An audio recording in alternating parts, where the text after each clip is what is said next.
ideia aqui é retomar, você pode, se quiser, voltar alguma coisa também ainda dessa experiência do mestrado, mas ainda durante o mestrado você entrou como professor no IFIX, foi isso? Boa 78? pergunta, foi 78. 78. Na época era professor colaborador, não tinha Colaborador. concurso. E aí eles contratavam, não contratavam, era um contrato de 9 meses, para não caracterizar vínculo empregatício. E eu me lembro que foi, não, eu tenho impressão, Celso, que foi em 77, por aí assim. Porque em 78 eu me lembro do dia, teve uma greve. A gente vê no teu Lattes lá, 78, tá? Como Porque foi quando eu fui contratado como professor. tá. Até professor efetivo, era professor assistente. O professor auxiliar, no esquema de carreira da época era professor auxiliar. Antes eu era professor colaborador. Teve uma greve tremenda e aí era vocês desculpem, a minha memória anda me traindo. Era um cara muito conhecido, Portela, que era aquele que ficou conhecido com a frase de que eu não sou ministro, eu estou ministro. Eduardo Portela. Eduardo Portela. E depois dele dizer isso, ele foi demitido e colocaram no lugar dele o Rubem Ludwig, que era um general.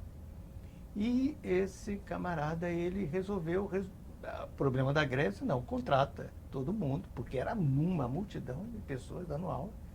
E aí um belo dia eu saí colaborador e voltei professor auxiliar. Isso que a gente chamou para dar aula, como é que funcionava isso? Olha, isso exatamente foi em 77, 76, tinha um processo de seleção para professores colaboradores. Me lembro que na época estava à frente lá da seleção Paulo Roberto, que era um professor de biologia, de antropologia biológica, um grande professor. Morreu tragicamente.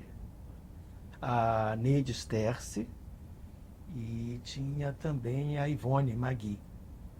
Me lembro que eu fui selecionado, Elina Peçanha foi selecionada e uma moça que era aluna do museu já e que depois fez a sua carreira na Inglaterra. Daqui a pouco eu lembro o nome dela. E aí, então, nós ficamos lá. Carlos Alberto também foi selecionado. Carlos Alberto Merceder Pereira. Mas a seleção era o quê? Era uma prova, era entrevista? A seleção era algo totalmente informal, entendeu? Via o currículo, o que você já tinha feito e tal, os alunos, e você era selecionado. E eu me lembro que era meio ingrato, entendeu? Porque a gente dava, sei lá, 2 cursos por semestre, e teve uma vez, eu estava andando na praia, encontrei que foi reitor da UERJ, Aloysio não, conhecido, foi um excelente reitor, ele era professor de ciência política, era professor no Itamaraty também. E eu Afonso Celso? Não. Que é Afonso Celso? Daqui a pouco eu lembro. Tá. E aí encontro ele e digo assim, rapaz, eu não aguento mais, eu vou desistir. E ele, com sua percepção brasileira, não faça isso, meu filho. De repente aí, numa canetada, sai o seu contrato. Não saia, não faça isso. Bom, o fato é que algumas semanas depois teve essa situação e aí contrataram todo mundo. Então, já como funcionário público? Isso, já na carreira. E aí depois tinha aquela sucessão de etapas, né? A cada 2 anos você cumpria algumas exigências, o que você tinha produzido e tal, e você ia passando depois para assistente, depois para adjunto, né? E até muito recentemente incluíram na carreira a titularidade, que antes era um outro concurso, né? Então eu entrei aí em 78. 78, cara, foi mais ou menos quando foi quando eu fui para o Zapinagé. Eu fazia o museu, me lembro bem dos cursos do museu, e o Mata ganhou um projeto grande do CNPq, porque ele estava querendo voltar ao Zapinagé. Mas, na verdade, ele já não tinha mais nada a ver com o Zapinagé. Né? Ele já tinha entrado no projeto sobre ritual, com Vitor Turner, estava preparando o livro Carnavais Malandros e Heróis, ele estava definitivamente numa outra, né? Mas ele falou, se você quiser ir, eu acho que vale a pena para você resolver sua dissertação de mestrado. E fui, acho que eu já falei, né? Eu acho que não é uma coisa assim, a minha dissertação não teve repercussão acadêmica, nada disso, foi aprovada e tal. Mas o que foi importante para mim foi a experiência existencial de um campo que até então eu não tinha feito. Tinha feito pequenos trabalhos de campo na cidade, coisas assim. E esse foi o mais distante, o que talvez tenha exigido muito de mim em termos físicos, né? Em termos físicos, em termos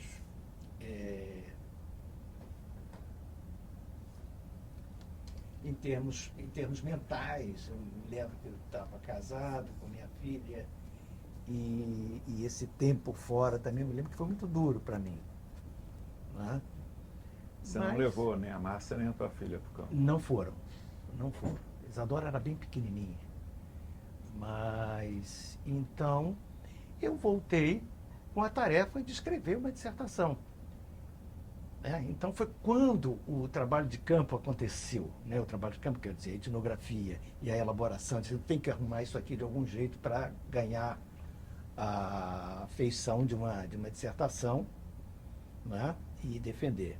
Me lembro que eu cheguei na época, ter conversado com o Eduardo leu, falou, não, tá ótimo, tá, não sei o quê.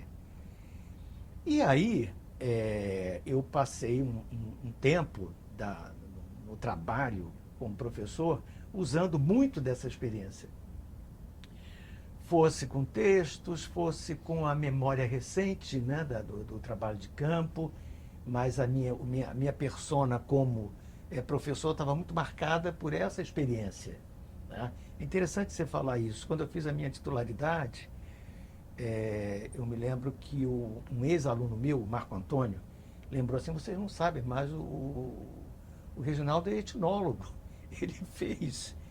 Me lembro também uma vez o Lucialipe me apresentando em algum lugar e falou assim, olha, o Reginaldo é antropólogo, mas ele é antropólogo de verdade, sabe? Que ela fez a visitar índios.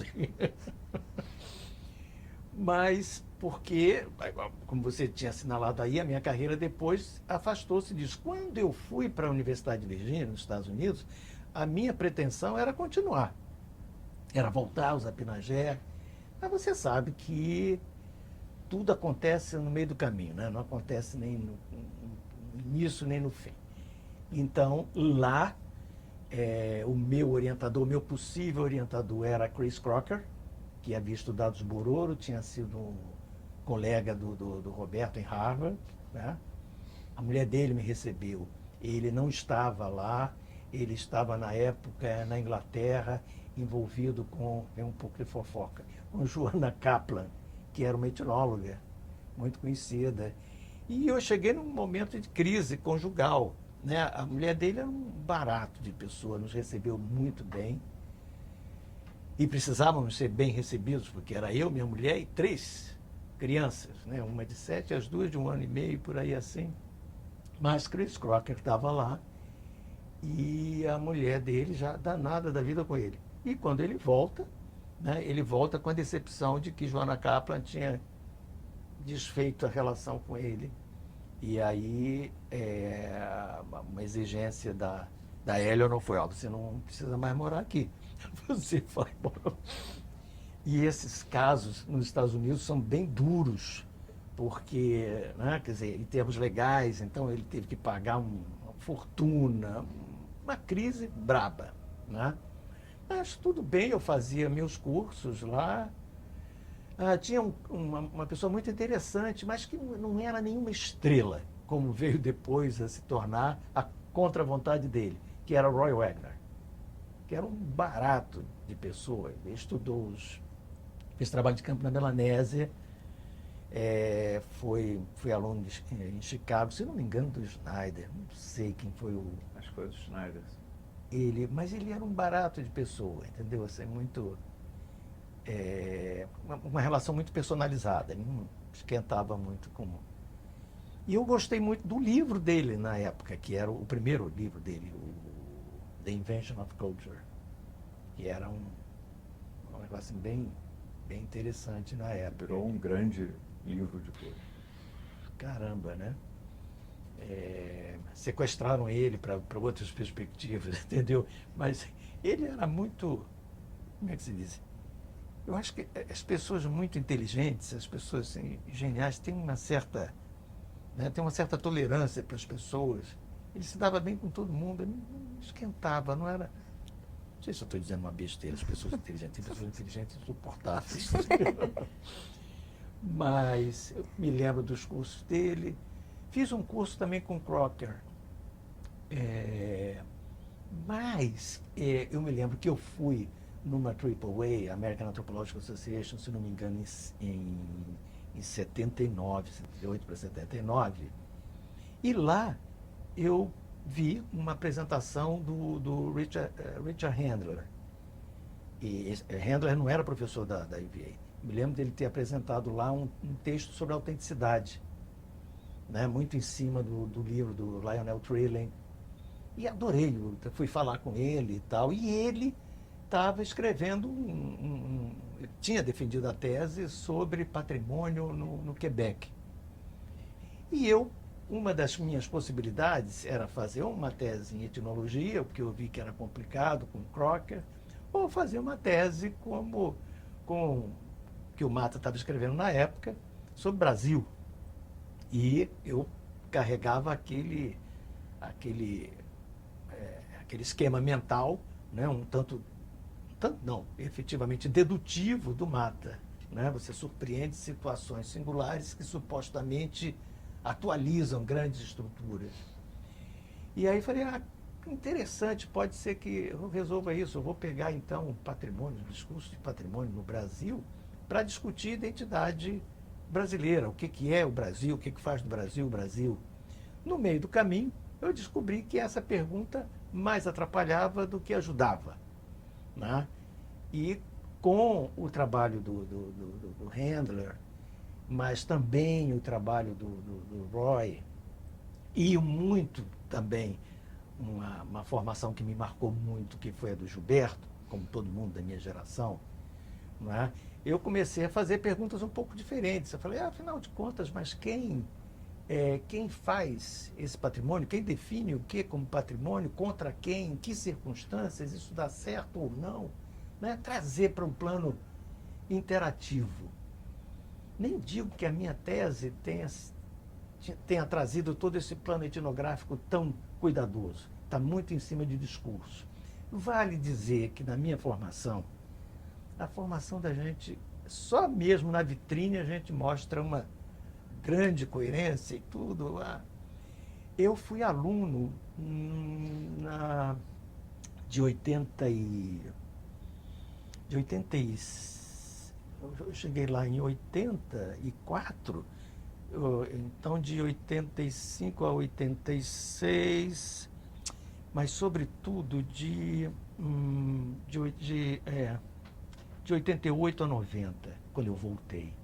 Eu fui aluno de Richard Rorty, que era um filósofo americano muito importante, um filósofo da tradição neopragmatista, e que aí articulava fortemente com toda a tradição, né, dos interacionistas simbólicos. E ele era um professor fascinante, e as questões que ele trazia repercutiam muito fortemente no que eu estava escrevendo. Se você pegar o livro, né, o livro é marcadamente é muito marcado por essa perspectiva, né? Olha, teve várias coisas muito importantes para mim. Uma das coisas mais importantes na minha vida foi ter saído do Brasil naquele momento, não é? E depois ter voltado, mas isso me marcou muito intelectualmente, me deu uma certa autonomia intelectual. E eu me lembro que fiz um curso com ele, fiz vários cursos com ele. Rorty ou... Rorty. Rorty era um filósofo, né? Com todas as limitações de um filósofo quando estão discutindo com o antropólogo, né? Uma vez ele foi fazer uma palestra no departamento de antropologia e os meus colegas diziam, nunca vi Rorty tão questionado, né? Porque ele falava coisas assim, do tipo, bom, melhor que o mundo pode conhecer é a ordem mundial tal como está, né? Porque na perspectiva dele, na perspectiva pragmatista, era o seguinte, olha, os nazistas perderam, mas eles poderiam ter vencido. E se vencessem, pior para nós. Era a perspectiva, não tinha nada transcendente que garantisse que as coisas fossem ou devessem acontecer numa direção ou noutra. Era o elogio da indeterminação. O Goethe, Clifford Geertz, nessa hora era um ator importante também, inclusive essa discussão com o Rorty. Muito. Eles eram colegas. Relativismo.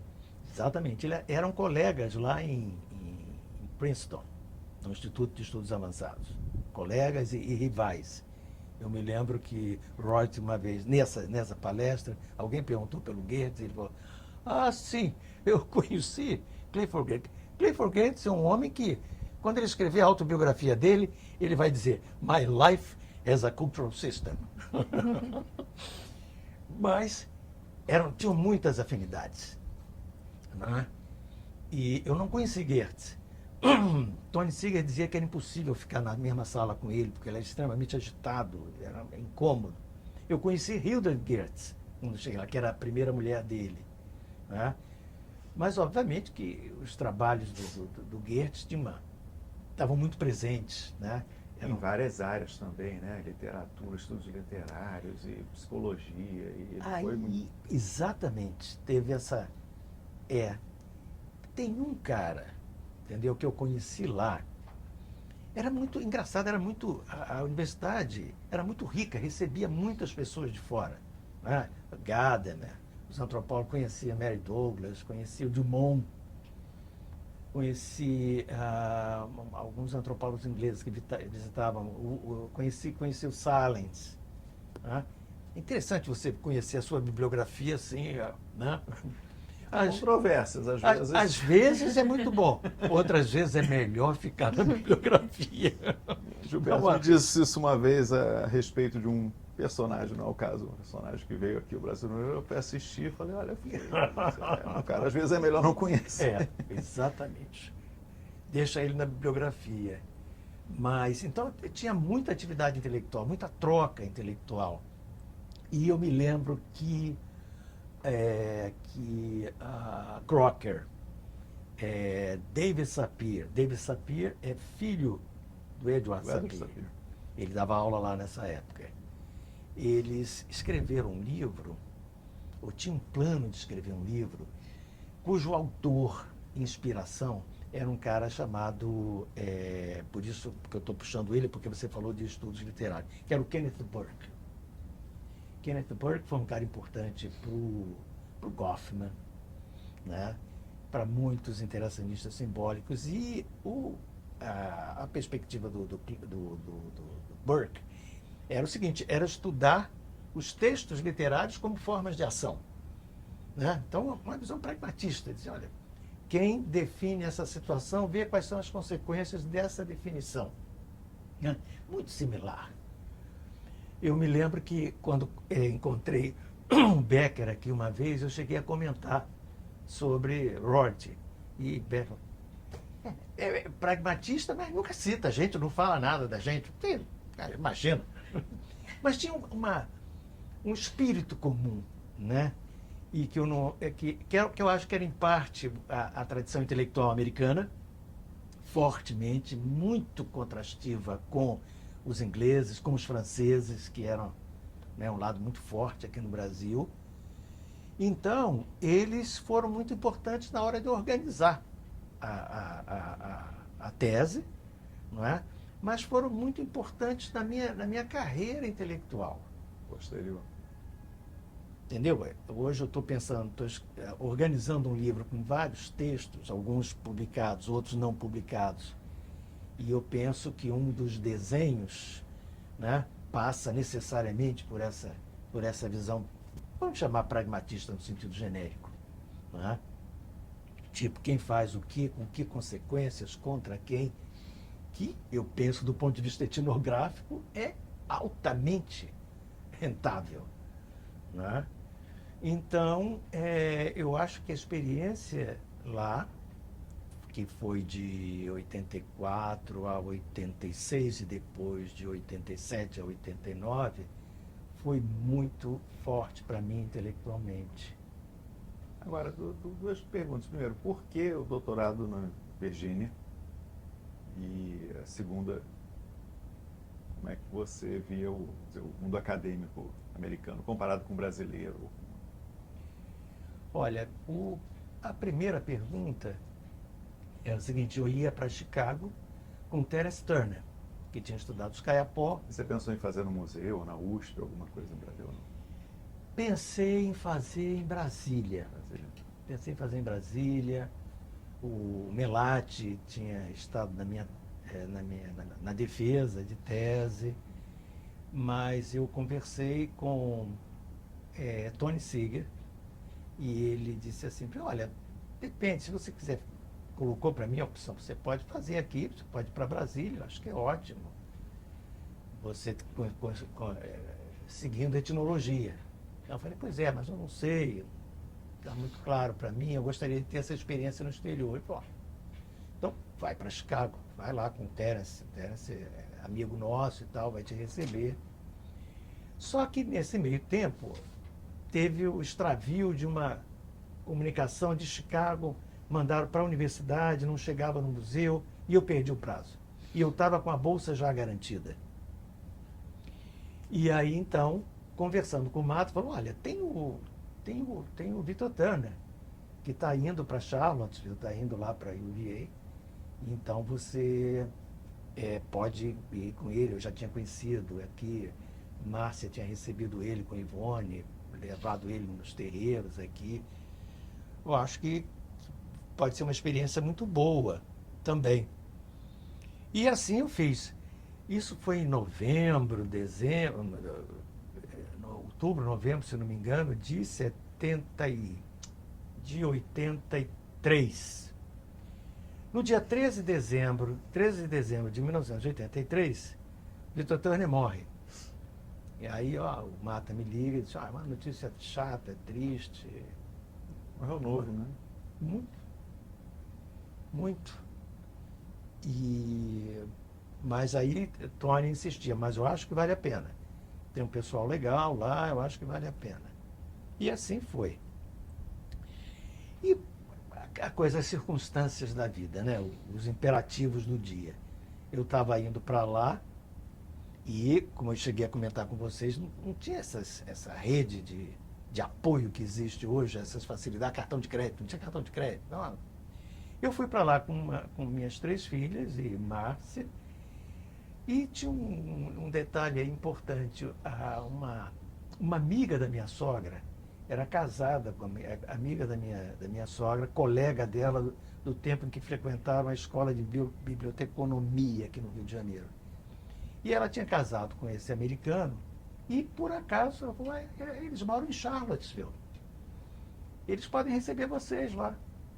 E, de fato, foi um presente, porque receberam a gente até a gente conseguir apartamento, casa, né? Apartamento na universidade. Eles nos receberam e tal. Então, deu certo. Mas, em suma, a ideia era essa, entendeu?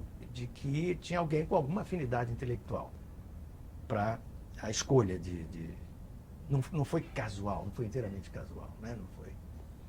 E a outra, desculpe, Celso. O mundo acadêmico americano comparado com o mundo acadêmico brasileiro. Olha, isso aí eu acho que, falando de algo que me marcou muito a minha carreira, o meu perfil intelectual, foi as universidades americanas. Um monte de problemas. Primeiro, as bibliotecas, né? Eram coisas assim extraordinárias. A própria Universidade de Virgínia tinha dezenas de bibliotecas dentro do campus. biblioteca de engenharia, biblioteca de direito, biblioteca... E tinha uma biblioteca central, fora a biblioteca, uma pequena biblioteca no departamento de antropologia. Você conseguia qualquer livro e qualquer documento que você precisasse, né? Se a universidade não tinha, você pedia pelo Interlibrary Loan e você conseguia o livro em 7 dias porque a biblioteca do Congresso enviava para você. Então isso era um conforto muito grande. E eu, como tinha e tenho, sou rato de livraria, rato de biblioteca, eu fazia um uso assim extremado. Eu me lembro que uma vez eu estava com uns 100 livros comigo, porque a filosofia das universidades americanas é a filosofia da circulação. Os alemães que foram para os Estados Unidos na década de 50, 40, 30, né, fugindo do nazismo, ficavam, uma vez eu vi um depoimento do Panofsky sobre isso, mas é fascinante, porque eles emprestam os livros. E a filosofia das bibliotecas europeias era de conservação, né? Era muito restrito isso. Lá não. Você circula. Agora, se alguém pedir, naquele momento você tem que entregar logo, senão você paga a multa. Então, primeiro de tudo, as bibliotecas eram coisas assim excelentes. Os professores eram professores acessíveis, mas eram muito assim, não ficavam no teu pé te cobrando. Olha a tese, olha isso, está faltando, não sei o quê. Você podia fazer a sua tese ou não fazer. Eram muito, muito acessíveis. Tem uma relação mais, não diria informal, menos hierárquica entre alunos e professores. Que aqui no Brasil, pelo menos, você fala lá, discordar do professor era morte certa. E lá, minha experiência foi pequena, mas era mais comum do aluno, olha, eu discordo, ou sei lá, uma coisa e não ser, ou colegas discutindo, né? No Brasil, Não debate era. público às vezes vira uma inimizade, ou virava para o resto da vida, uma resenha que criticava, não sei se isso é... É verdade. Claro. Eu acho que lá tinha essa... Agora, é uma cultura do lugar. Isso, evidentemente, não garante nenhuma grande qualidade nas intervenções. Mas a regra é, você vai e dizer, olha, eu discordo disso, podia ser uma ingenuidade, ou podia ser uma coisa excelente, mas a regra é que você fizesse isso. Né? A regra não era que você se segurasse, fosse cauteloso ao falar. Né? Minha mulher, que tinha uma observação interessante, Reginaldo, o cara foi fazer uma exposição sobre um capítulo do Capital. Ele pegava o Capital e fazia assim, pá, eu terminei aqui. Ele tinha uma intimidade com... Eu nunca vi alguém pegar um livro desse jeito. Então tinha isso,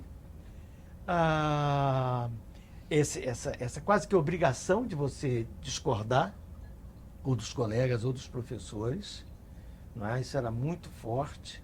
Eu me lembro que quando eu fui defender a tese, um colega meu falando assim, Reginaldo, keep your guns firing. Entendeu? Tipo, não peça desculpa, olha, porque é como a contratação, a entrevista de trabalho nos Estados Unidos. Você vai e diz, olha, eu sou muito bom para fazer isso, e isso, e isso, entendeu? É essa a regra. Não diga assim, não, eu quebro um galho aí. Não pode ser humilde.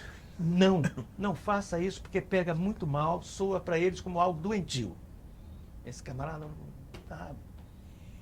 E isso te dá muita autonomia, né? Quer dizer, você valorizar essa autonomia. É claro que quando eu voltei para o Brasil, eu fui chamado ao meu lugar de volta. Cada macaco no seu galho. Exatamente.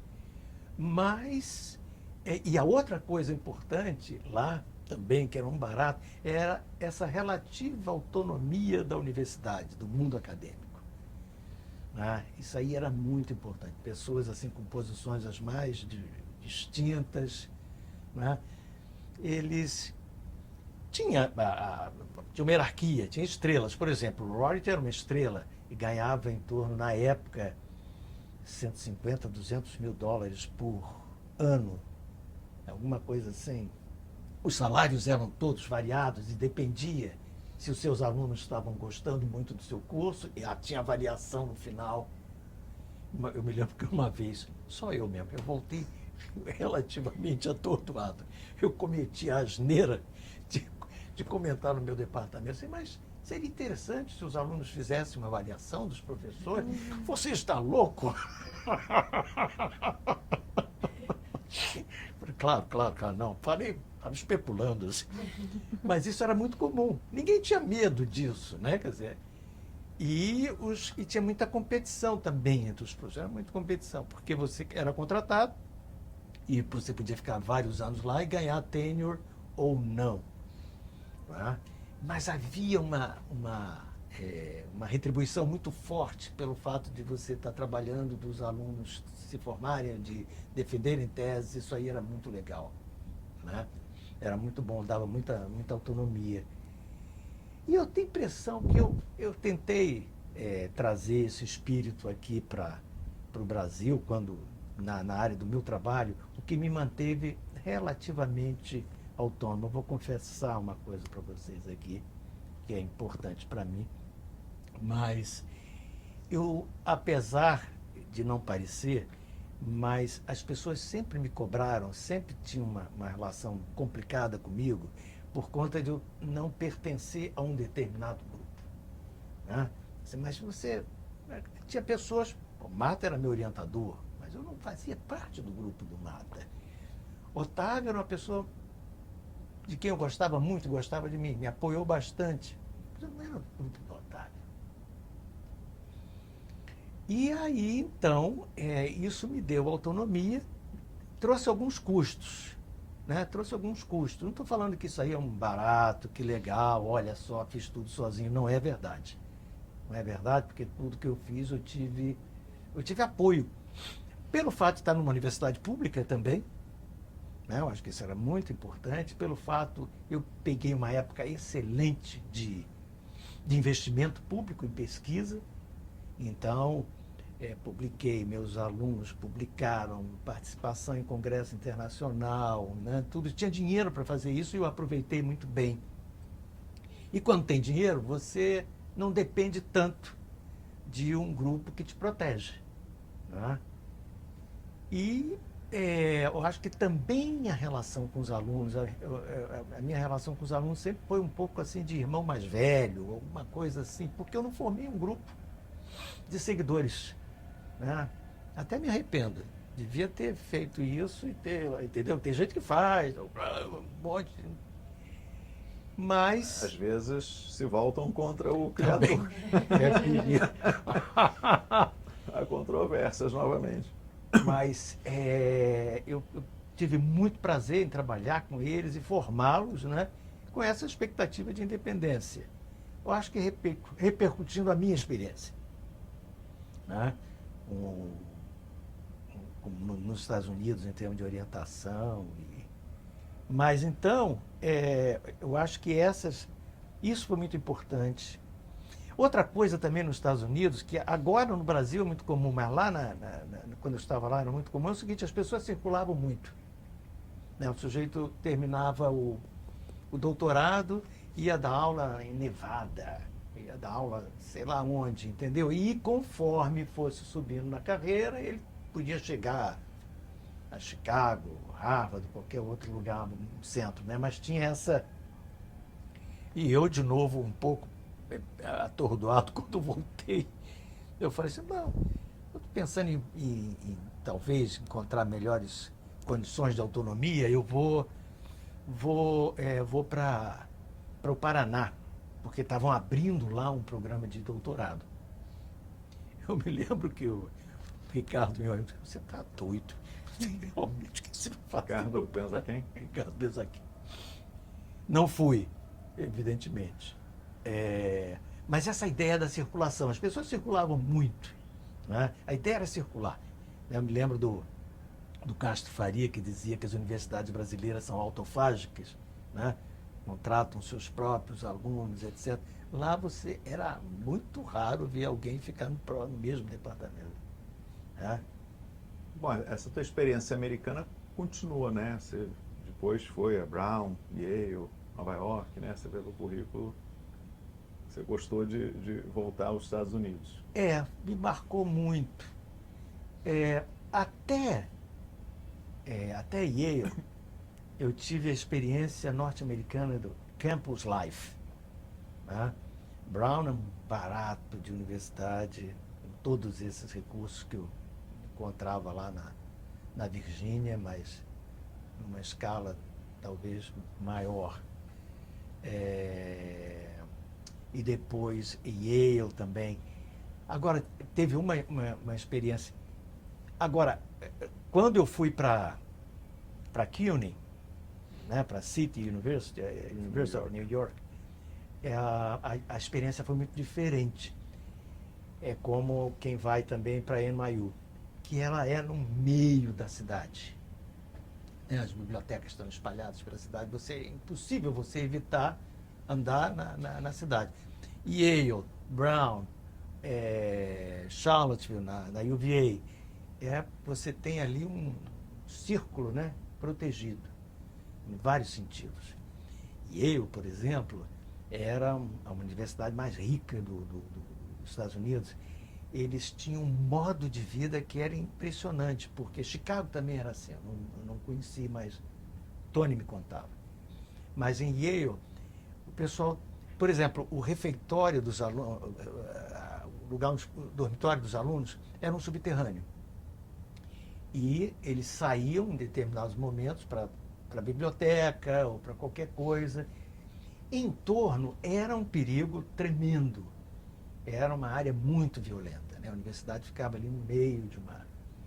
Me lembro de um conhecido meu que era médico e a mulher estava fazendo doutorado lá e ele deixava gravado no telefone a voz dele, porque ela podia ser, entendeu, atacada uma vez sabendo que estava lá uma mulher sozinha.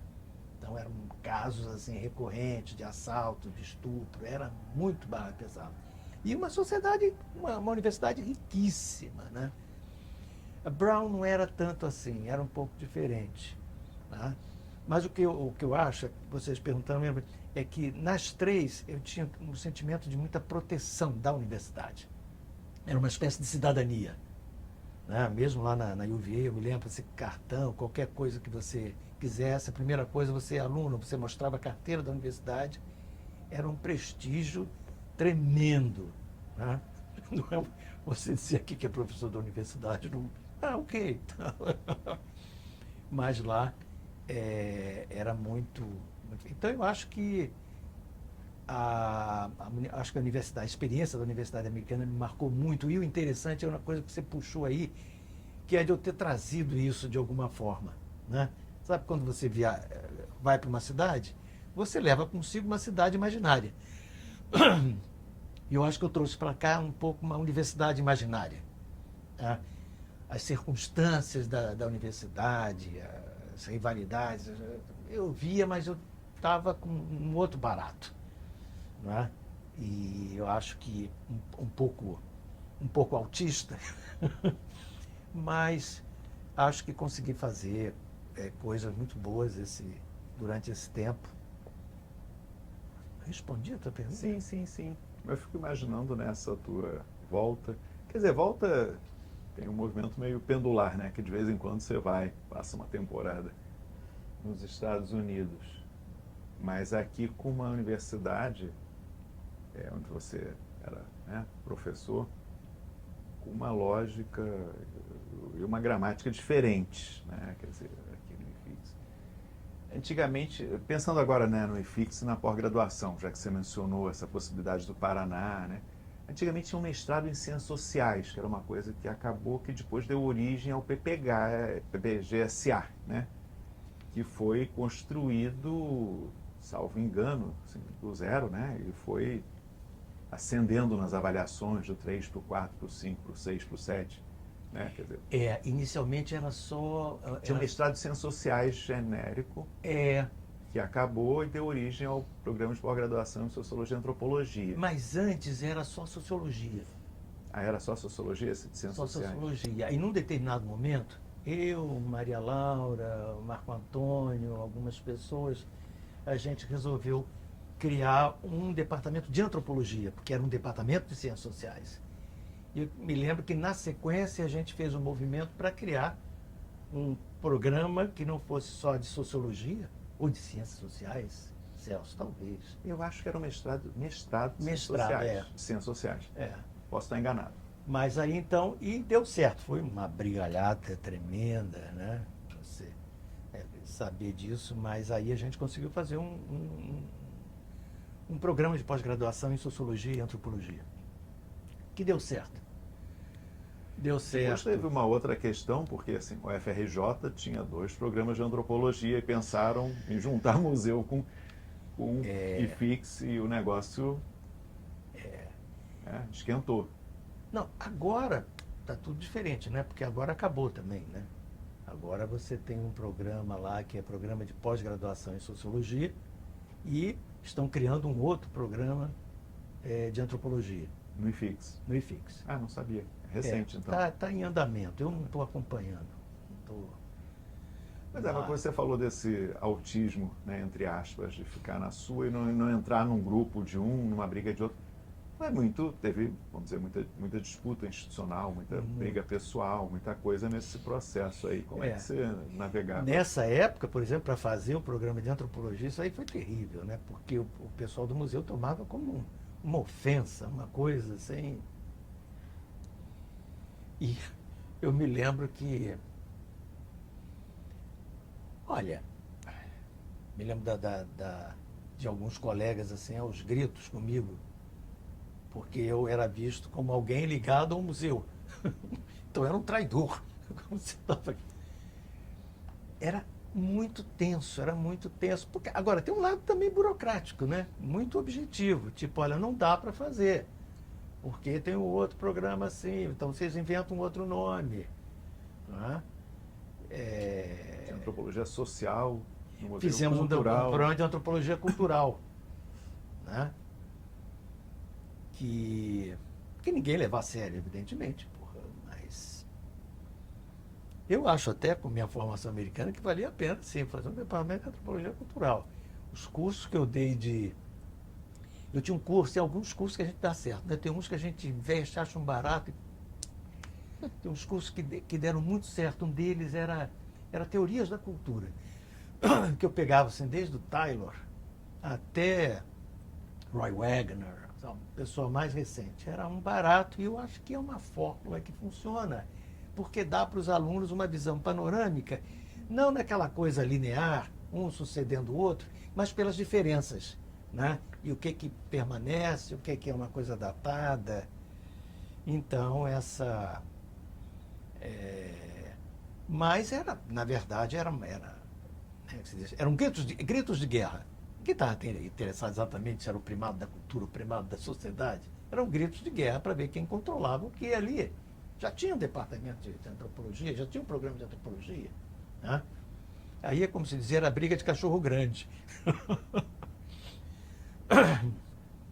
Mas mesmo você ascendendo na carreira, você não brigava por ocupar espaços institucionais, ser diretor, coordenador?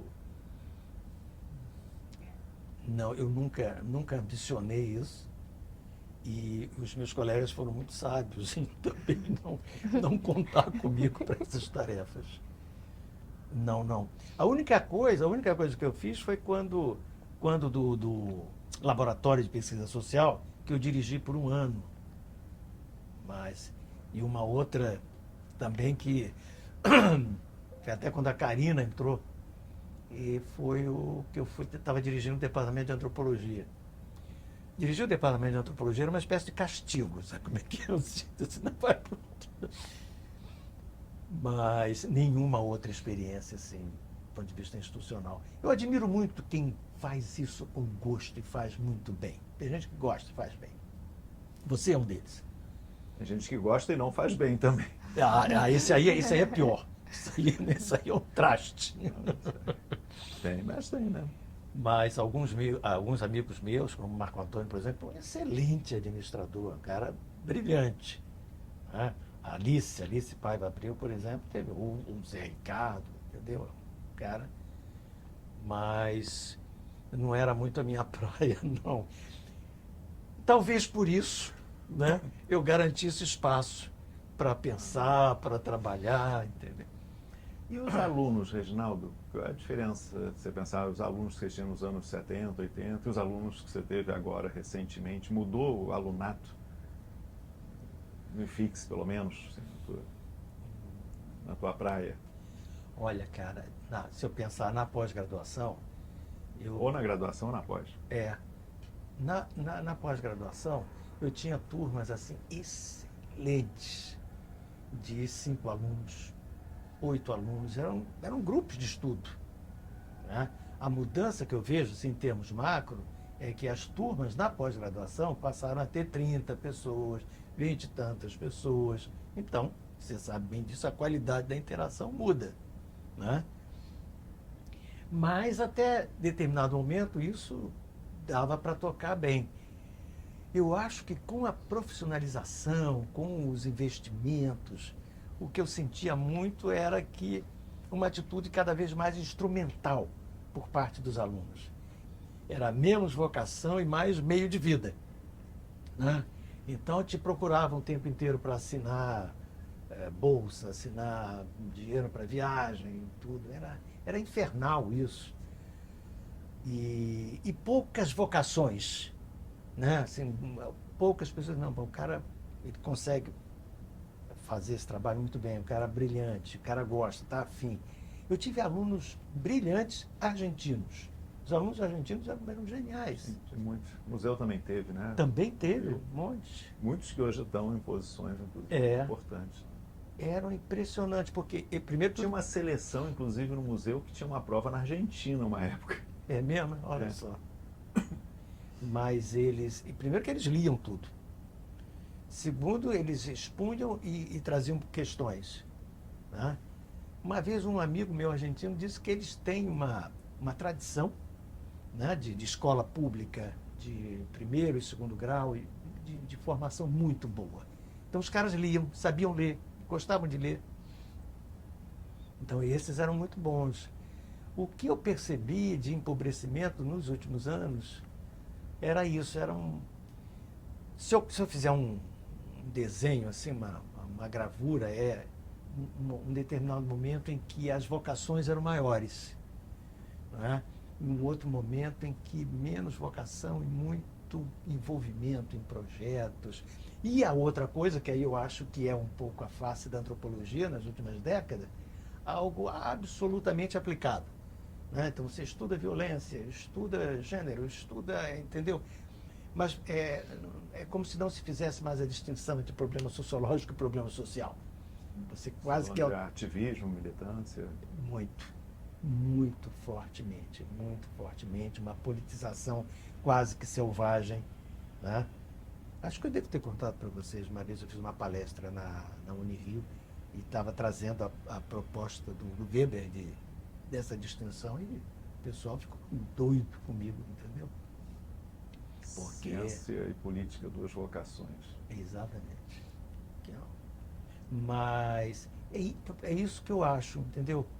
E pior, e agora, mais recentemente, aí eu já não estava dando aula, mas sabia de casos, assim, de um questionamento selvagem dos professores. Tipo, uma professora lá no IFIX dando aula sobre pensamento racial no Brasil e ser questionada pelo aluno, porque, afinal de contas, ela era branca, não tinha lugar de fala.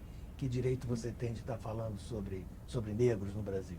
Esse tipo de coisa é muito forte recentemente. Eu não peguei tanto, não. Eu me lembro muito dos alunos ligados ao movimento estudantil. Por exemplo, o pessoal chegava na sala de aula e queria dar um aviso. Eu dizia, cara, espera só um instante, eu termino 10 minutos antes e vocês podem vir. Os caras, na maior, né? Os alunos de esquerda e tal. E eles me respeitavam muito simplesmente porque eu chegava, dava programa, dava prova, estava lá todo dia, né? Então isso era muito reconfortante para mim. Essa era a relação significativa para mim durante todo esse tempo, entendeu? Não tanto quanto os colegas, quanto com os alunos. Isso era muito, com todo o desgaste da relação com os alunos, né? Mas isso era muito, muito, muito forte. Nas últimas décadas, eu já não via isso, né? Era muito estressante, por exemplo, entrar em sala de aula, está dando aula, o sujeito está lá no celular, ou está olhando revista e eu ser obrigado, olha, se você não quiser assistir a aula, pode sair, depois você vem. Era horrível, horrível. Você se aposentou foi em 2017? 2017. Aí parou de dar aula na graduação? Parei Ficou de só dar no aula na programa? graduação, cheguei a dar 1 ou 2 cursos na pós e alguns orientandos que ainda estavam, tenho um apenas agora, e aí não voltei a ter contato, né? O pessoal que está fazendo um novo departamento que me procurou para colocar o nome e tal, mas eu não voltei a dar aula, não voltei a dar aula. E a aula para mim era muito legal, porque eu escrevi muitos papers a partir das aulas, a partir de questão dos alunos. Se quiserem me processar algum dia, porque eu aprendia muito, tinha coisas assim que eu não tinha pensado nisso, né? Era em contraste com a ausência absoluta de diálogos e trocas intelectuais com os colegas. Isso aí era coisas assim raras, raras. Em algum momento, Maria Laura, eu e Marco Antônio organizamos um seminário de antropologia simbólica. E aí chamávamos pessoas e tal. Isso deu certo. Foi um momento, assim, é uma das pouquíssimas ocasiões de eu surpreender, assim, trocas intelectuais significativas entre colegas. Porque, do contrário, não. Era cada grupo, cada indivíduo cuidando da sua, né? Então... Eu estou aqui pensando, você mencionou a visão assim, dos alunos da pós, principalmente, né? Menos vocação, mais abordagem, vamos dizer, instrumental ao longo do tempo. Mas isso não teria a ver também com, vamos dizer, burocratização, talvez não seja a palavra certa, mas a mudança no campo acadêmico-científico brasileiro.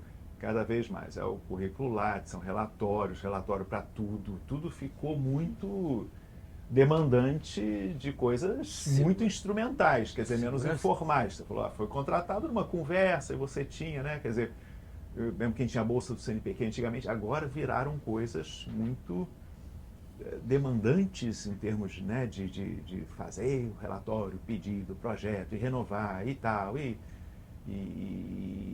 ao mesmo tempo muito mais gente também, então, né, quer dizer, competição, não sei se... Eu Tentando acho aqui que aliviar um pouco dos alunos que não, têm vocação. não vai uma avaliação assim.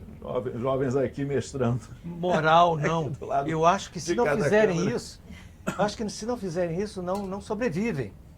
Eu acho que é uma demanda violenta. Imagina, cara, só aproveita os últimos 5 anos da sua vida, né? Você tem uma carreira, você trabalhou, você... Não conta, vê o que as coisas mais recentes, se publica ou não. E eu acho que... Eu não sei, eu acho que também é o tamanho do campo intelectual, né, do mundo intelectual brasileiro. Uma diferença lá dos Estados Unidos é que o mundo intelectual é muito grande. Se você se desentende num lugar, tem N outros departamentos que você pode ir. Você tem mais espaço. Aqui é um pouco mais restrito. É bom você não criar caso. Além dessa coisa, eu estou lembrando aqui que eu sempre falo, nossa, que bom que eu fiz minha pesquisa de campo nos anos 80 e tal. Agora tudo é o comitê de pesquisa com seres humanos e tem que... Não é verdade? Uma vez eu fui lá numa banca lá na casa, lá em Manguinhos. Eu não acreditava. Eu falei, gente, eu não estou acreditando. Não, Reginaldo, porque tem que passar pelo comitê de ética e tem que, senão ela não vai ter autorização para fazer a pesquisa. Eu falei, mas como assim? Ela não pode ir no hospital, conversar com alguém ou ter alguém apresentar? Não pode. Não pode, se não tiver a aprovação do comitê de ética.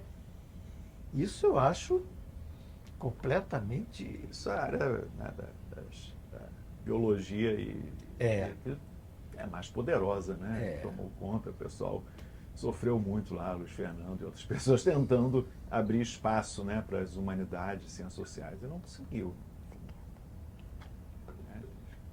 Isso. Sei que é com seres humanos, é o nome do, sei lá, das coisas.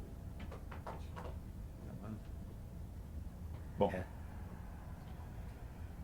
Mas vamos voltar aqui um pouco, que, né, o que eu falei. Quando falo Zé Reginaldo, tem o patrimônio, né? Como é que foi se tornar um especialista e ser identificado patrimônio? Como é que foi É, essa... isso aconteceu um pouco por conta da tese, né?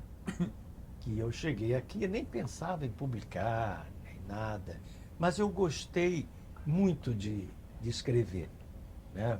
Me lembro que me deu muita alegria fazer, até hoje eu acho que tem alguma coisa original ali, tem um monte de problema, mas A sua defesa, como é que foi? Quem foi a banca? Como é que era? a banca foi Roy Wagner, foi Jeff Hantman e o meu orientador, Richard Handler. Quem mais? Eram 4. Ah, eu acho que Susan McKinnon também. Foi tranquilo a defesa, mas me lembro que cobraram muito trabalho de campo, né?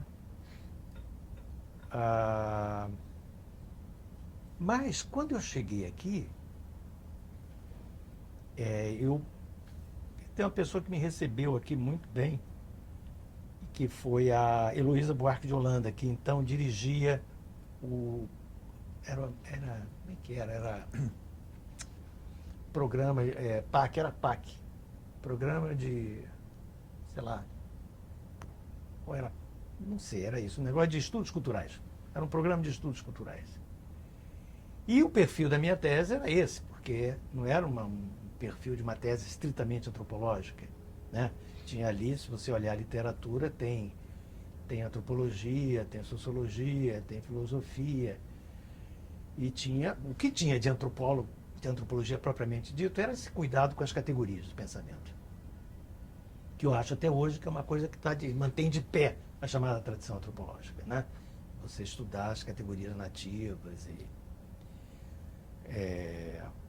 eu acho engraçado que isso é um pouco o jargão da gente, antropólogo, né? Mas alguns sociólogos perguntam, que diabo é isso que é categoria? Porque eu tenho que ler um pouco de filosofia, sabia que isso é uma questão filosófica clássica, da antiguidade clássica, que relida, reapresentada por Durkheim, Moço, vocês não sabiam disso não, gente? Mas, então, quando eu cheguei aqui, não havia, eu acho que eu ajudei, parece meio exagerado dizer, mas não é, eu acho que eu ajudei a criar esse campo de patrimônio. Hoje cresceu enormemente, é um negócio de louco, tanto pelo lado militante quanto pelo lado de estudos. Você mencionou no momento o Gilberto, né, que foi importante. Gilberto não escreveu textos propriamente sobre patrimônio, mas ele foi do IFAM, né? E relatou lá do primeiro tombamento, né, terreiro, foi um personagem nos anos 80 importante nessa atuação, abrir espaço nessa, também no folclore, né, tinha... É verdade. Como é que foi? Eu entrevistei o Gilberto, quando o Gilberto ainda era do Conselho, né? E ele me traçou assim, o perfil sociológico do Conselho, não é?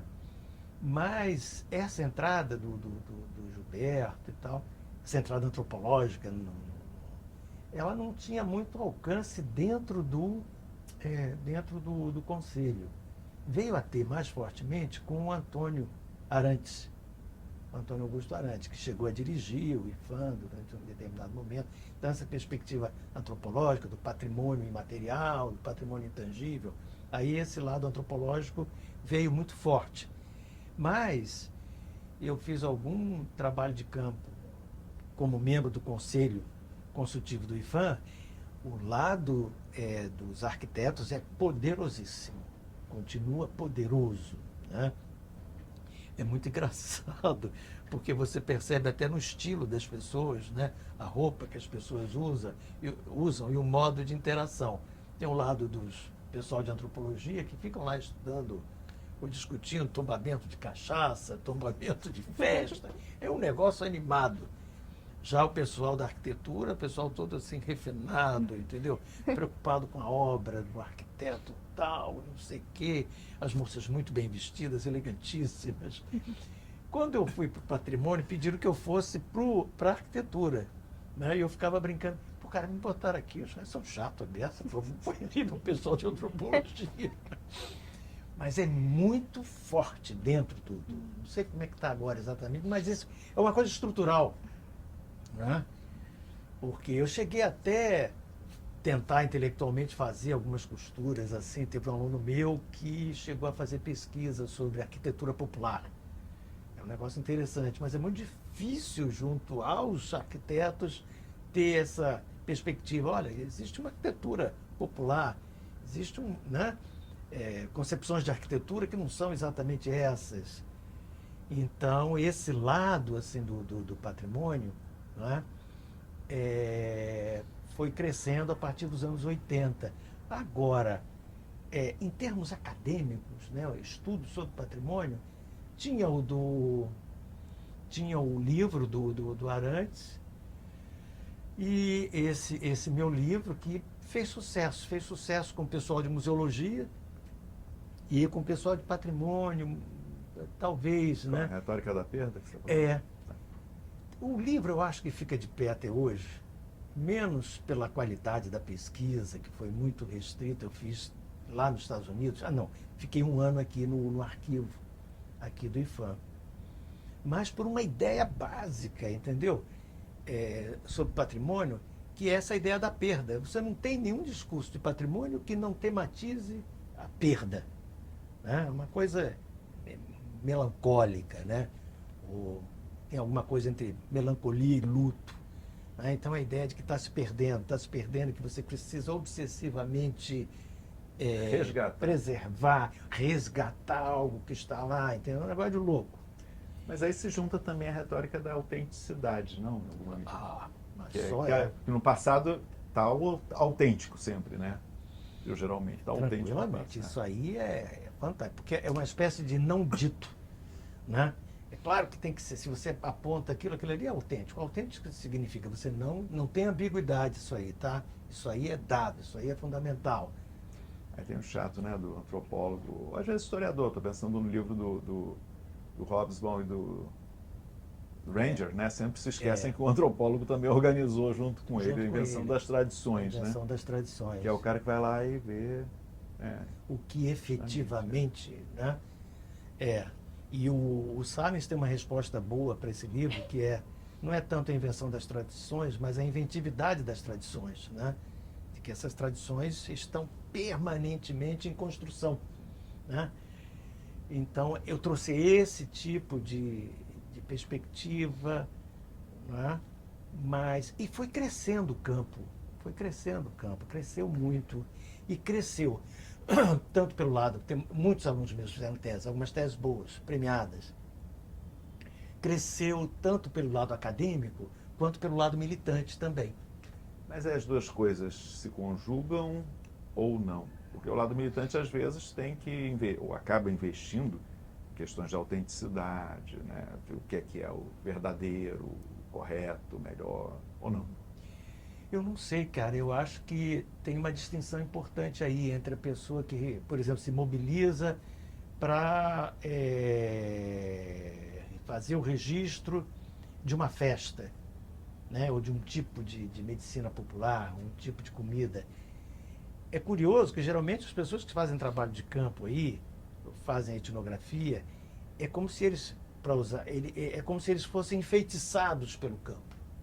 Né? Eles passam a acreditar naquilo. Quando você põe uma questão de fora, eles se sentem assim, entendeu? Como? É como se você estivesse colocando em risco aquilo. Você quer dizer que não existe? Não, não é que não existe. Né? Existe no fazer permanente, existe mudando. Né? Mas naquela ânsia de pegar, de identificar, né? E fixar e preservar, aí... Estou pensando o Becker, que você falou, Howard Becker, né, que você conheceu. Tem uma frase, não me lembro onde é que está, que fala, olha, qualquer pesquisa bem feita vai incomodar alguém do grupo, por mais simpatia que você tenha. Se não incomodar, cara, não foi bem feita. Né? Ele falava, acho que a proposta é uma pesquisa com alcoólicos anônimos, aquela coisa que legal e tal. ele começava a ver e via que tinha disputas, né? Pessoas que eram autorizadas, outras não, e grupos e tal, que disputavam ali. Tem uma frase mais ou menos assim. Você é o chato, sabe? Ah, lá vem aquele chato, ele vai perguntar. Mas quem está dizendo isso exatamente?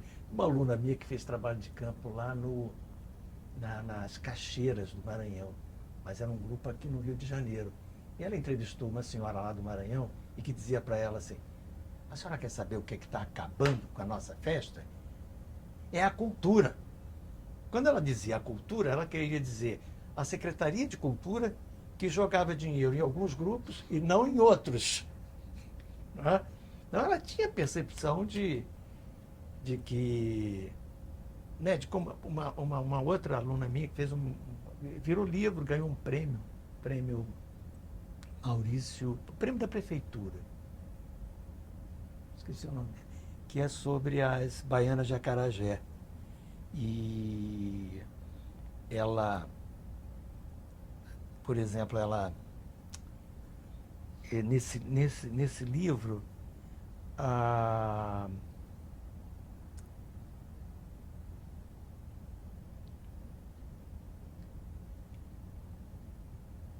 elas viam, né, na atividade das baianas, não um ofício, como o IPHAN queria, né? Elas viam uma atividade de troca, uma relação de troca com Iansã.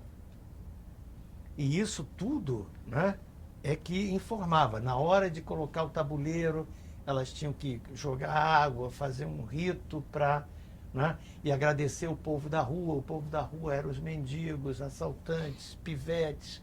Tinha todo mundo de relações ali que estava fora da visão dos funcionários do IPHAN.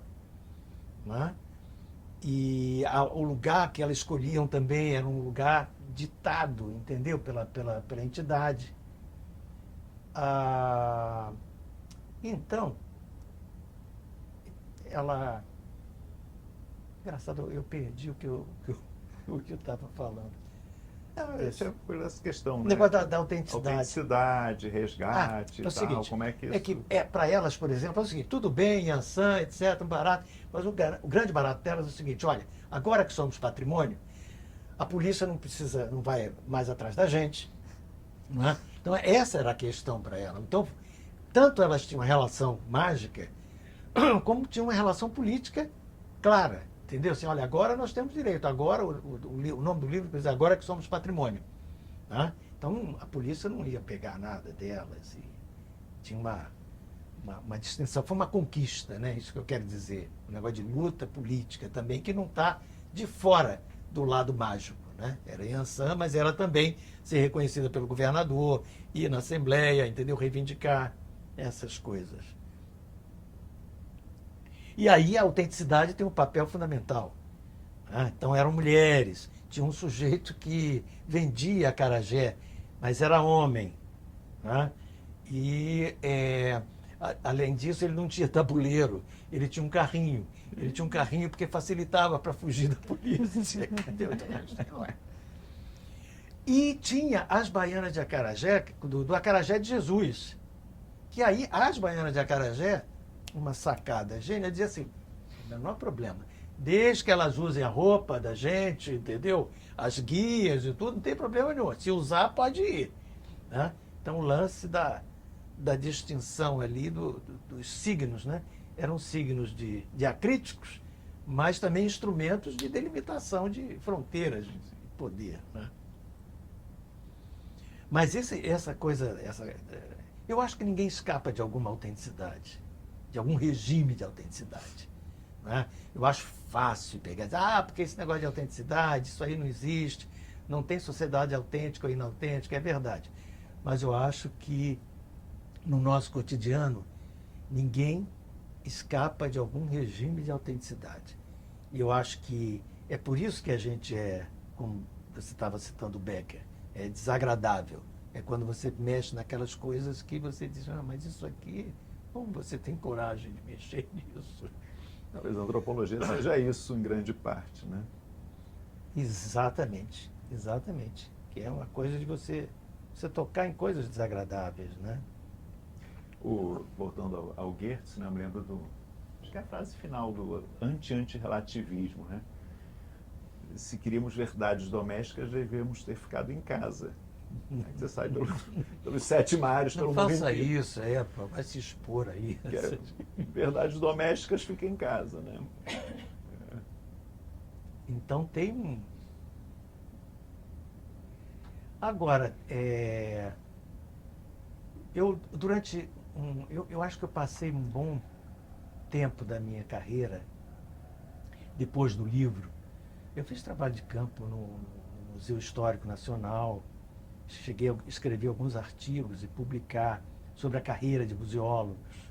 A carreira de museólogo é um barato para esse negócio de autenticidade, né? Um negócio assim fantástico. E depois, quando eu estava na Brown, eu encontrei lá os açorianos, com quem eu fiz um longo trabalho de campo. Cheguei a publicar várias coisas. E Açorianos. eram imigrantes portugueses dos Açores na Nova Inglaterra. Tem muitos na Nova Inglaterra, muitos no Canadá, inúmeros na Califórnia. Mas o Gilberto tem um texto, um capítulo que ele faz, que é o dos açorianos lá, que ele visitou. Boston. Em Boston. Em Boston. Por exemplo, de repente, eu ia num restaurante da universidade e tinha lá uma senhora portuguesa que viu que a gente falava português e começava a conversar com a gente. E ia dizendo, o professor ele pode nos visitar e ver a festa do Divino. Eu falei, a festa do Divino aqui dos Estados Unidos. Mas aí, eu fui. E aí, então, comecei a intensificar a interação com eles. Muito complicado no início, porque eles me explicavam a festa e diziam, agora o professor já sabe, né? Então, e aí eu comecei a frequentar a festa. Eu me lembro que num determinado momento da festa eles fazem uma distribuição de pão, carne e vinho para todos os seguidores. E eu ia com eles, ajudando, né? Porque muitos eram analfabetos, eles não conseguiam se ver o nome de rua.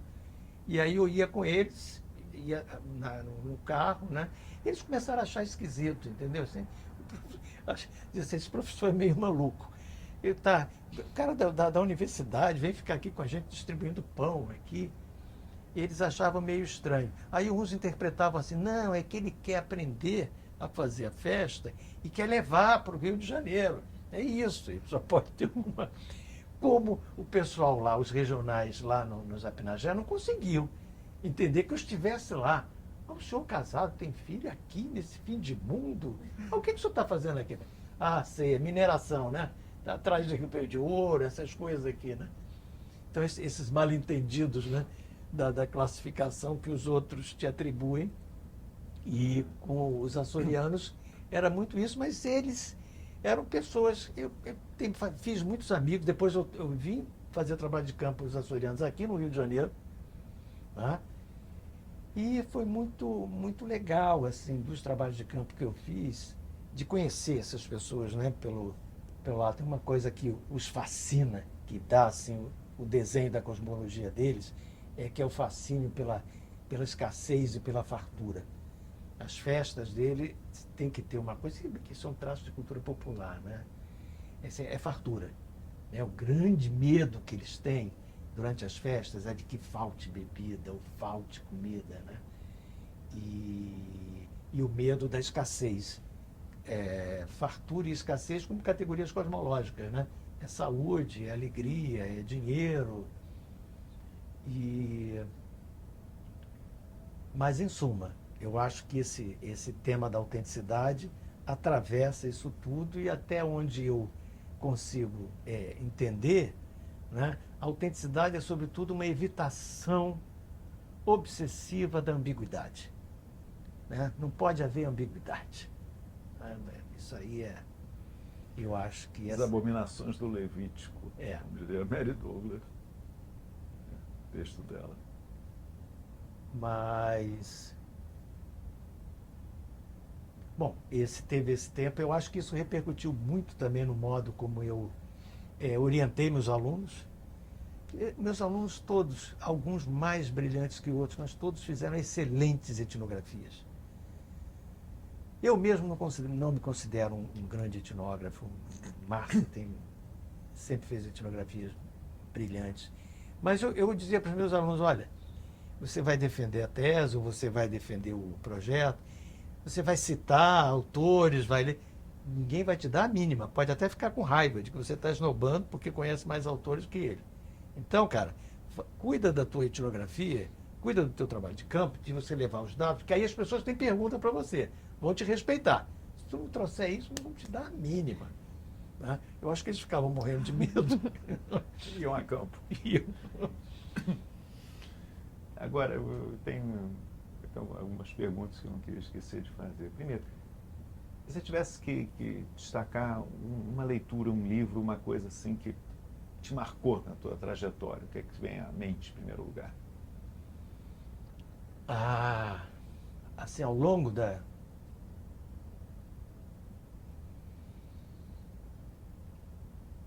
Olha, o Tristes Trópicos, assim, um livro que eu releio. Mas muitos outros, é muito difícil. O Goethe é um fascínio para mim. O Goffman, eu acho assim... Goffman e a sua familiaridade, o seu ar de família com Proust. Né? Acho que algumas pessoas já assinalaram. Gilberto assinalava isso. Entendeu? Você lê Proust e o Goffman é muito parecido. O que mais, cara? Há muita coisa.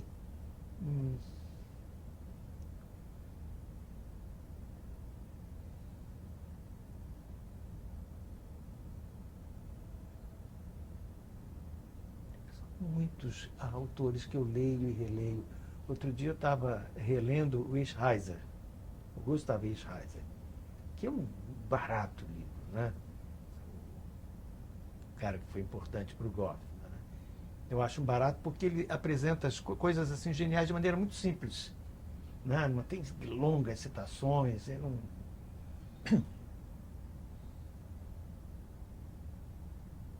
Faz a pergunta de novo. Eu não sei se essa pergunta está tão boa. Um livro que me marcou, mas foram vários em momentos diferentes.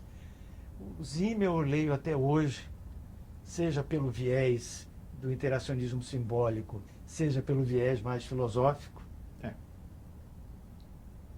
Muito, assim. O Benjamin foi, se você... Estou olhando a minha biblioteca, né? Se você for fazer trabalho de campo intelectual, é melhor ir olhar a biblioteca. Né? Então tem lá, assim, Simmel, em francês, em espanhol, em alemão, que eu leio muito mal, mas é muita coisa do Simmel. Quer ver que tem mais? Eu me orgulho de ter publicado a Pequena Sociologia, que né? é um barato. Azar, na coleção que eu dirigi lá. Muito bem cuidado. Eu tentei a grande Sociologia de 1908, mas aí não dava, porque era grande, para traduzir era um drama. Eu disse, não, tem a Pequena de 17, né, que ele mesmo organizou. O único livro integral que ele publicou, porque tem... É tudo picadinho. Picado. Da grande Sociologia, em grande parte, né? Aquelas pedaços, né, que você vai tirando. Olha, um outro autor, esse é muito querido, assim, que é o Marcel Mauss. Lá tem, você olhar, a minha biblioteca também está lá uma estante enorme com o Mauss.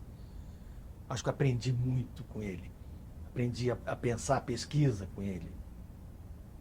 Porque ele é um autor que deixa você à vontade.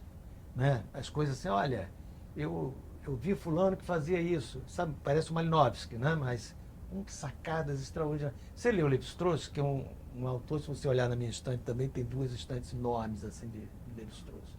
Mas o Lévi-Strauss, eu acho que ele te enfeitiça de tal jeito, porque você jamais vai escrever como ele, vai fazer aquilo, você tem alguma coisa aí que não funciona. Né? É fantástico. Agora, o Mauss é um autor assim, muito querido para mim. Esse me marcou muito. Eu acho que os textos bons que eu escrevi são muito maussianos. Né? A ideia da troca, a ideia do fato social total, essa ideia do corpo, né? Da fisiologia, da materialidade. Né? Eu acho que Uma das razões de eu ter buscado a antropologia, eu falei aquele negócio quando você está insatisfeito com a sociedade, está insatisfeito consigo mesmo, mas uma outra coisa que me fascinou sempre na antropologia e me manteve ligado a ela é a coisa do corpo e da materialidade. Não é? Não são grandes esquemas ou grandes estruturas, correntes sociais como se vê em sociologia, mas é o modo como alguém senta, o tipo de roupa que usa, o tipo de sapato e como que isso é fundamental não só para o registro imediato, mas porque ali está um modo de pensamento, está um modo de estar no mundo, está um modo de dialogar com o outro. Né? Então, eu acho que eu passei um bom tempo muito preocupado com isso, em fazer trabalho de campo, fazer etnografia, e é quando eu me sinto, na verdade, mais à vontade para escrever alguma coisa. Né? Olha, um outro autor, não assim inspirador, mas que teve um papel terapêutico para mim, foi o Cascudo. O Cascudo, que é um autor que é uma espécie de outro, né, para os antropólogos, mas se você olhar os livros dele, é cheio de sacadas, de etnografia, de categorias nativas notáveis. É claro que ele não elabora aquilo dentro de um esquema. Tem de tudo ali. Tem difusionismo, tem funcionalismo, né? Mas tem, sobretudo, a presença de um etnógrafo nativo. É um pouco ingênuo, mas esses detalhes todos, a unha que como é que o cara usava a unha, né? O tipo de cabelo que usava, está tudo lá. O tipo de comida. Né? Então, esses temas, por exemplo, nas últimas décadas de trabalho, eu comecei a trabalhar comida. Teve algumas teses sobre comida, uma tese sobre comida, muito bem, duas teses. Uma sobre as baianas de acarajé e uma outra sobre o Cadeg, que é a ideia, né, da materialidade. O Zimmel tem também. O Zimmel também tem isso, né? Essa sociologia da refeição, tem um monte de coisa. A coisa das joias, né? A coisa do corpo. E eu acho que eu velho fico olhando assim, cara, tu sempre foi meio metafísico. Então, eu acho que o negócio do corpo e da antropologia, para mim, o Paul Mercier dizia, a antropologia é uma espécie de terapia. Né? Para mim, tinha um pouco de terapia, né? De ter contato com as pessoas, de olhar essas coisas muito materiais. A outra coisa que eu comecei a fazer já no final foi coisa de arquitetura. Eu criei um núcleo com os alunos criaram junto comigo, né? Chamado LARES, que era Laboratório de Antropologia da Arquitetura e Espaços. Algumas teses boas. Uma saiu muito boa, até o Gilberto estava na banca de um aluno meu chamado Alberto Goiena. E ele depois começou fez um trabalho de campo interessantíssimo sobre firmas de demolição no Rio de Janeiro. Né? Então, não só o pessoal que constrói, mas o pessoal que demole. Né? Então, é um negócio fantástico, assim, a organização, né? O modo com que eles vão, são especialistas, assim, caríssimos. E uma outra fez uma tese sobre o Palácio Capanema, um outro sobre o Monumento aos Pracinhas. Tem mais gente. Sobre museus, umas 3 ou 4. Mas sempre eu cheguei a publicar um livro, né, sobre antropologia dos objetos, muito nessa entrada da materialidade. Né? Tem um artigo que eu publiquei no BIB, né, o Boletim Informativo Bibliográfico. Dados, né? E que eu ponho uma epígrafe do Levi-Strauss que ele diz assim, olha, é impossível você estudar religião sem estudar os objetos que as pessoas usam. É impossível a sociedade sem tecido, entendeu? Sem roupa, sem maquiagem, sem esses dados todos que a gente passa por cima. Né? Então, é um pouco aquilo que um cara lá de Frankfurt, o Krakauer, chama, né? Tem até uma tese de uma paulista que puxa exatamente isso, a sociologia da superfície. Que a preocupação dele era exatamente essa coisa mais superficial, é a porta, como está, não é? Não é algo abstrato que está por trás a se revelar ali, mas é aquele momento exatamente, aquele objeto. Eu acho que isso sempre teve como é que se diz, me dava uma sensação compensadora, né? Uma sensação de tranquilidade quando via isso dando certo. E Mas uma pergunta que eu queria fazer, até porque você ao longo da entrevista várias vezes mencionou, incidentalmente, né, a Márcia. Quer dizer, um casal de antropólogos, né? Como é que foi essa organização das carreiras, né, de dois antropólogos e com cuidados familiares? É uma questão que surge muito em entrevistas com mulheres aqui, né? E... olha, Márcia foi orientanda do Gilberto, né? E fez uma dissertação excelente. Mas quem orientou ela também, ao mesmo tempo, foi Ivone. E que era uma dissertação sobre o caso da Pombagira. É uma mulher que foi acusada de envenenar o marido, né? E ela não tinha terreiro. Ela atendia isoladamente. E isso era o ponto social da fragilidade dela, né? Só que ela dizia, não fui eu que matei, foi uma entidade, né? E ela é levada à delegacia, e aí o delegado assiste ela recebendo, o juiz, entendeu? Passa, e aí que a Ivone puxou a tese do medo do feitiço, né? De que tanto os policiais quanto o próprio juiz estavam envolvidos no mesmo sistema de crença, entendeu? Né? Aí a ambivalência, né? A gente pensa, né, quer dizer, em coisas muito delimitadas, né? Isso aqui é jurídico, isso aqui é político, quando na verdade está.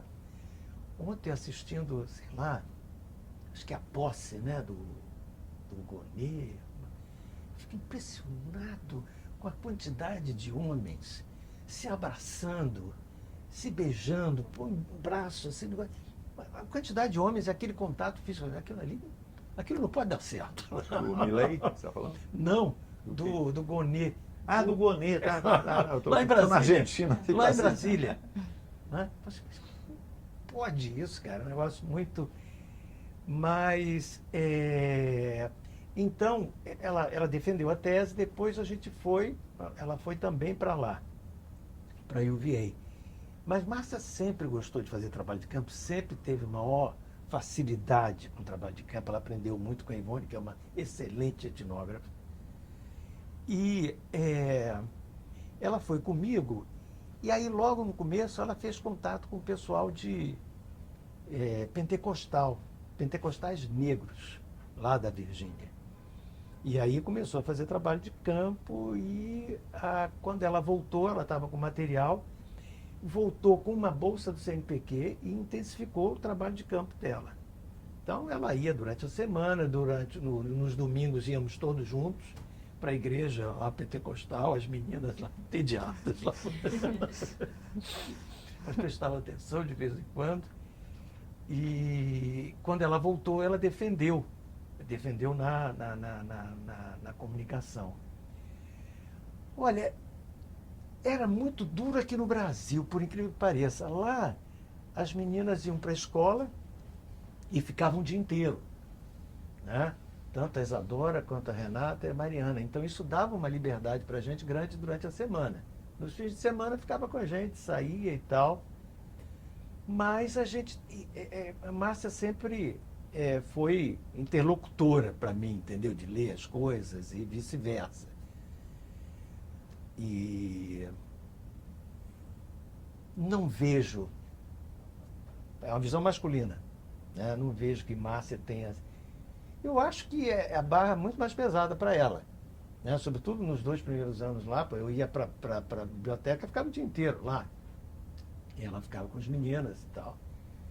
Mas eu acho que, apesar disso, ela conseguiu. Quando ela estava escrevendo a tese aqui, era terrível também, porque as meninas ainda pequenas, né? Eu me lembro que ela se trancava no quarto, as meninas ficavam comigo. Imagina se queria ficar comigo. Aí chutavam a porta dela. Abre! Mas olha, eu acho que tem um problema estrutural aí, sério. Não estou querendo pular por cima dele, não. Mas ela conseguiu fazer a tese, depois fez concurso para a UERJ, no tempo que estava lá o Luiz Rodolfo. Fez a carreira lá, entendeu? acho que muito bem sucedido, está se aposentando agora. Nunca tivemos assim nenhuma, sei lá, dizer isso do ponto de vista masculino é sempre suspeito, né? Mas eu acho que é sempre uma tensão permanente, não é? Mas a gente dividiu isso bem, né? Dividia o trabalho de campo, hein? Uma tensão ou uma atenção? Uma tensão. Ah, atenção. A gente dividia muito o trabalho de campo, né? Também. Com os açorianos, por exemplo, a gente fazia trabalho de campo junto, que facilita muito, né? Você está sozinho, você está com a família, isso facilita enormemente a tua recepção. Mas Ok. Mais uma curiosidade, uma última. Na primeira entrevista, em algum momento, eu não sei se está gravado ou se depois você falou que a entrevista estava tendo um efeito terapêutico em você. Você falou essa expressão, né? Como é que é falar da vida, da trajetória, dar uma entrevista assim tão biográfica? olha, primeiro tem um lado legal do convite, que é uma forma de reconhecimento. Substantivamente, né, é fazer você arrumar as coisas de algum modo, que 50 anos, sei lá, tô com 74 anos, eu comecei a trabalhar na universidade aos 20 e poucos anos, de você olhar.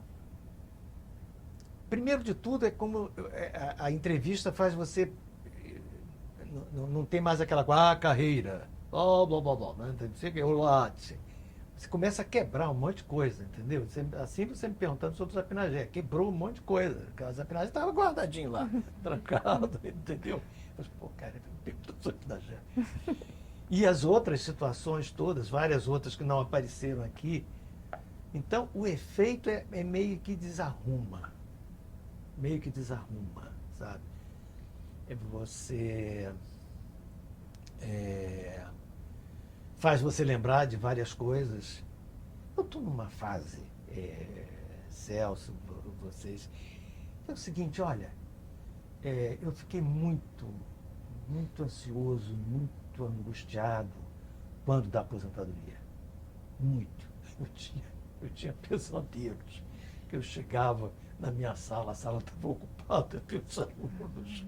Eu tinha pesadelos horríveis. Mas você se aposentou, a idade compulsória é 75. 75. Você se aposentou antes? Me aposentei antes. Por que motivo? Aí bate naquela sua pergunta anterior sobre os alunos e a situação. Eu estava muito cansado também. Eu falei, não dá. E aí eu tinha orientandos de pós-doutoramento, orientandos de doutoramento. E aí começou aquela história, fulano, dá esse curso para mim aí. Aí eu comecei a me sentir não muito autêntico. Falei, porra, eu nunca fiz isso, não vou continuar assim não. Aí um belo dia fui lá para pedir a aposentadoria. Mas aí nesse exato dia saiu um decreto, né, de que eu poderia fazer a seleção, fazer o... Progressão? Progressão para titular. Aí eu falei, bom, então tá, ok, vou fazer. Fiquei mais 2 anos até fazer o exame, né, que eu fiz em 2015. Foi 2015 que eu fiz. Foi rápido, foi 2015. Mas até sair a aposentadoria, foi só em 2017. Nesse meio tempo eu estava lá. Mas a sensação que eu tenho hoje é o seguinte, olha, eu fiz um monte de coisas muito boas, tenho muito orgulho dos trabalhos que eu fiz, tenho muito orgulho dos alunos que eu formei, foram muitos, da própria instituição, do IFIX, que foi muito importante, me ajudou muito esse tempo inteiro, considerando a minha estratégia, que eu contei para vocês agora há pouco. Então,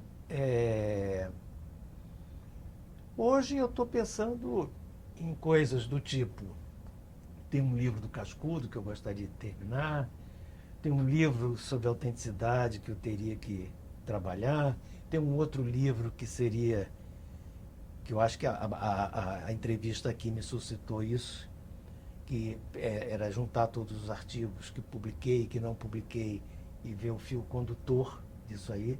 Nesse sentido, a entrevista me ajudou muito, né? As perguntas me ajudaram muito, porque puxa uma coisa, puxa outra, que você não vê. Teve esse sentido assim de, né, despertar sua atenção para coisas que você deixava meio quietas.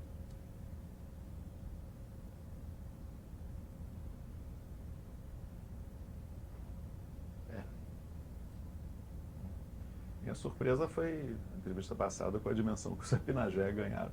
Claro, eu estimulei que eu estou com esse projeto Apinagé, mas você foi puxando e saindo coisa.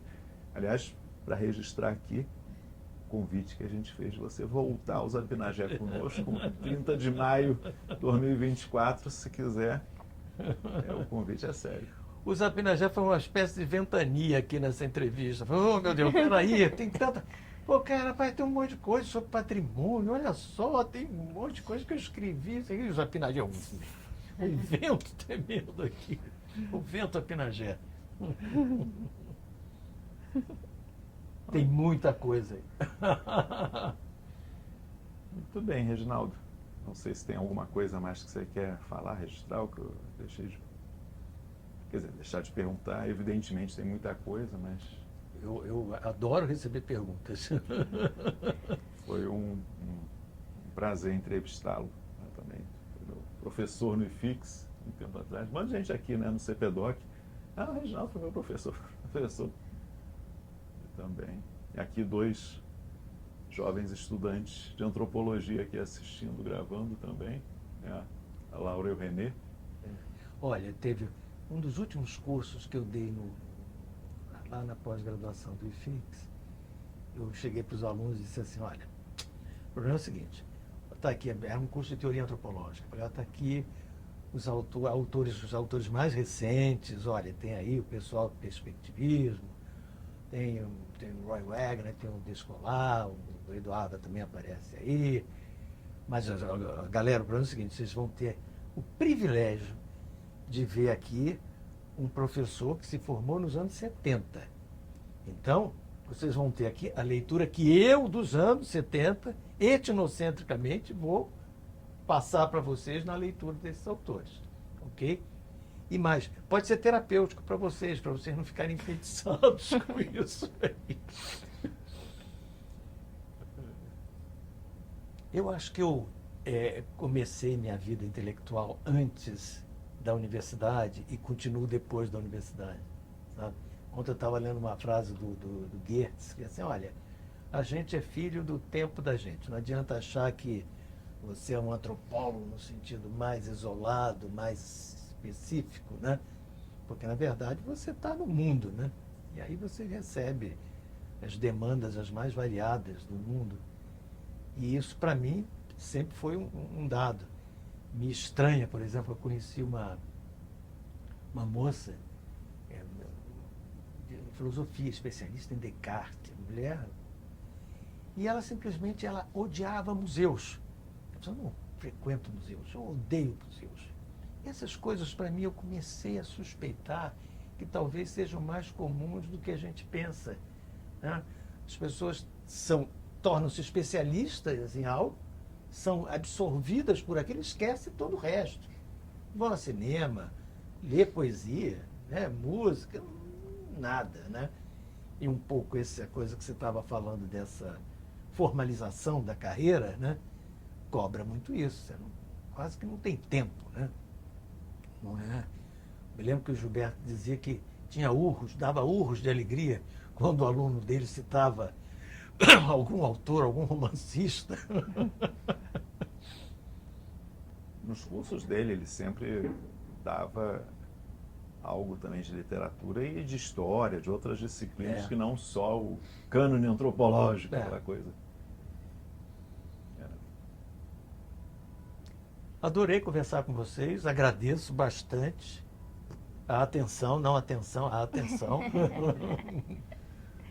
Obrigado, Reginaldo.